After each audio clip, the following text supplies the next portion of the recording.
Hi friends, నేను ఇవాళ garlic rice చేస్తున్నాను. దానికి ఒక ప్యాన్ పెట్టి అందులో ఒక స్పూన్ బటర్ వేసి అందులో వెల్లుల్లిపాయలు, రెడ్ చిల్లీ ఫ్లేక్స్, మిరియాల పౌడరు,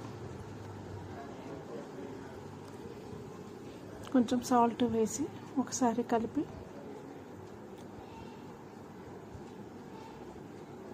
మిగిలిపోయిన అన్నాన్ని అందులో వేసుకోవాలి. మనం ఊరికే పులిహోర చేసుకునే కంటే గార్లిక్ రైస్ చేసుకున్నా బాగుంటుంది. మిగిలిపోయిన అన్నం అందులో వేసి ఒక 5 minutes పెట్టి వేడిగా గార్లిక్ రైస్ రెడీ. పిల్లలు కూడా ఎంతో ఇష్టంతో తింటారు.